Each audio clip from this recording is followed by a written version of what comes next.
کہا جاتا ہے کہ جس نے شمس المعارف کے رازوں کو سمجھ لیا اس نے دنیا کے پوشیدہ علوم پر قدرت حاصل کر لی، لیکن یہ دروازہ ہر کسی کے لیے نہیں۔ شمس المعارف الکبریٰ ایک ایسی کتاب ہے جسے دنیا بھر میں جادو عملیات اور پراسرار علوم کے متلاشیوں کے لیے سب سے خطرناک اور پراسرار کتاب سمجھا جاتا ہے۔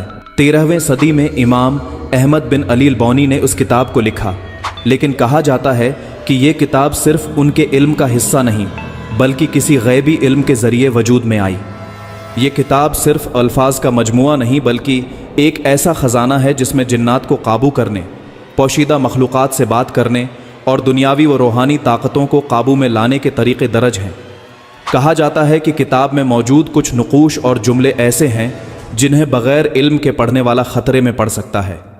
کتاب کے بعض عملیات ایسے ہیں جو جنات اور غیبی مخلوقات کو حاضر کرنے کے لیے استعمال کیے جاتے ہیں، لیکن ان کے غلط استعمال سے پڑھنے والے کی جان بھی خطرے میں پڑ سکتی ہے۔ کئی لوگوں کا کہنا ہے کہ اس کتاب کو سمجھنے اور اس پر عمل کرنے والے اکثر پراسرار طریقے سے غائب ہو گئے یا ان کی زندگی تباہ ہو گئی۔ شمس المعارف کی تحریر میں پیچیدگی کا ایک ایسا جال بنا گیا ہے جو قاری کو خوف اور تجسس کی دنیا میں لے جاتا ہے۔ جو لوگ اس کتاب کو بغیر رہنمائی کے پڑھنے کی کوشش کرتے ہیں ان کے بارے میں کہا جاتا ہے کہ وہ خوفناک تجربات سے دوچار ہو سکتے ہیں، مثلاً عجیب و غریب آوازیں سننا، چیزوں کا خود بخود حرکت کرنا یا خواب میں ڈراؤنی مخلوقات کو دیکھنا۔ شمس المعارف کے بارے میں کہا جاتا ہے کہ یہ کتاب اپنے قارئین کا امتحان لیتی ہے۔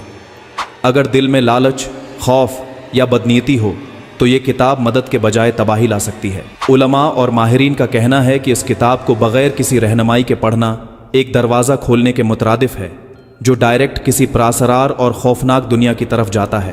شمس المعارف صرف ایک کتاب نہیں، یہ ایک امتحان ہے۔ یہ علم حاصل کرنے والوں کے لیے طاقت کا وعدہ کرتی ہے، لیکن اس کے ساتھ ایسے خطرے بھی لاتی ہے جو انسان کی روح اور جسم دونوں کو برباد کر سکتے ہیں۔